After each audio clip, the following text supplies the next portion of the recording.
क्या हम तरक्की के ऐसे पड़ाव पर खड़े हैं जहां प्रोडक्टिविटी बढ़ाना प्राथमिकता होनी चाहिए? दरअसल इन्फोसिस के संस्थापक नारायण मूर्ति ने प्रोडक्टिविटी बढ़ाने के लिए युवाओं को हफ्ते में 70 घंटे काम करने का सुझाव दिया है। उनके इस बयान ने देश भर में संग्राम छेड़ दिया है।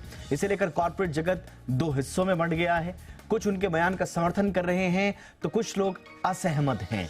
ऐसे में आज हम इसी मुद्दे पर चर्चा करेंगे।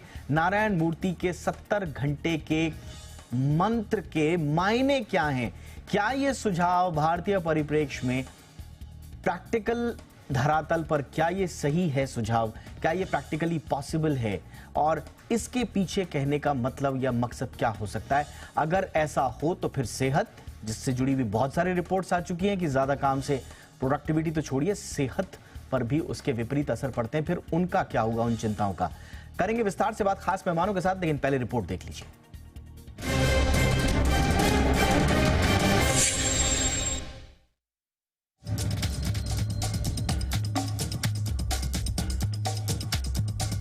इंजीनियरिंग हो या मेडिकल या फिर सीए या सिविल सर्विस जैसी प्रतिस्पर्धी परीक्षाएं, सफलता पाने के लिए युवाओं को रोजाना 12 से 14 घंटे तक पढ़ाई करनी पड़ती है। ये मेहनत रंग भी लाती है, ये कोई नई बात नहीं है। लेकिन जैसे ही इन्फोसिस के संस्थापक नारायण मूर्ति ने युवाओं को हफ्ते में 70 घंटे काम करने की बात कही, देश में इसके सकारात्मक और नकारात्मक पक्ष को लेकर बहस छिड़ गई।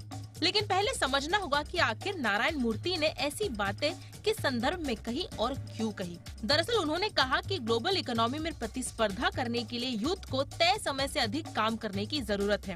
उन्होंने भारत की तुलना चीन, जापान और जर्मनी से करते हुए कहा कि भारत की वर्क प्रोडक्टिविटी यानी कार्य उत्पादकता इन देशों के मुकाबले कम है। ऐसे में उन्होंने विकसित देशों से टक्कर देने के लिए इंडियन यूथ को हफ्ते में 70 घंटे काम करने की सलाह दी। JSW ग्रुप के चेयरमैन सज्जन जिंदल ने नारायण मूर्ति की बातों का खुलकर सपोर्ट किया है। उन्होंने कहा कि भारत को सुपर पावर बनने के लिए ज्यादा काम पर जोर देना होगा। इसका असर हमें 2047 में दिखने लगेगा। कैब एग्रीगेटर ओला के CEO भाविश अग्रवाल भी चाहते हैं कि यूथ रोजाना 12 घंटे काम करे। अगर इस पर अमल हुआ तो बहुत कम समय में देश तरक्की के उस पायदान पर होगा जहां दूसरे देशों को पहुंचने में कई साल लग गए। हालांकि कुछ लोग नारायण मूर्ति की बातों से असहमत भी दिखे।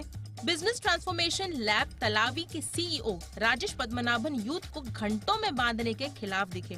वहीं प्रॉपर्टी यूनिकॉर्न नो ब्रोकर के CEO अमित अग्रवाल के मुताबिक अधिक घंटे काम करने से आउटपुट पर असर पड़ सकता है।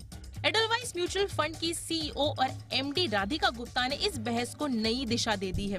उन्होंने कहा कि कई भारतीय महिलाएं घर और ऑफिस के बीच तालमेल बिठाते हुए दशकों से हफ्ते में 70 घंटे से अधिक काम कर रही हैं, वो भी किसी ओवरटाइम के डिमांड के बगैर। लेकिन उसे लेकर सोशल मीडिया पर कोई चर्चा नहीं होती।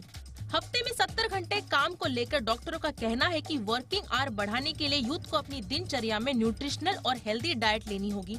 साथ ही भरपूर नींद के साथ नियमित एक्सरसाइज को भी दिनचर्या में शुमार करना होगा। वहीं डॉक्टर्स ने ये भी चिंता जताई है कि ज्यादा काम करने से कर्मचारी डायबिटीज, सर्वाइकल या स्पॉन्डिलाइटिस जैसी लाइफस्टाइल डिजीज के शिकार हो सकते हैं। क्योंकि दिनचर्या बदलेगी तो लाइफस्टाइल में बदलाव आएगा, खान पान की आदतें बदलेंगी, ये सेहत पर भारी पड़ सकती है। फिलहाल तो देश को आगे बढ़ाना है तो यूथ को अपने काम को लेकर 2 कदम आगे की सोच रखनी होगी, तभी हम कहलाएंगे विश्व गुरु। ब्यूरो रिपोर्ट, जी मीडिया।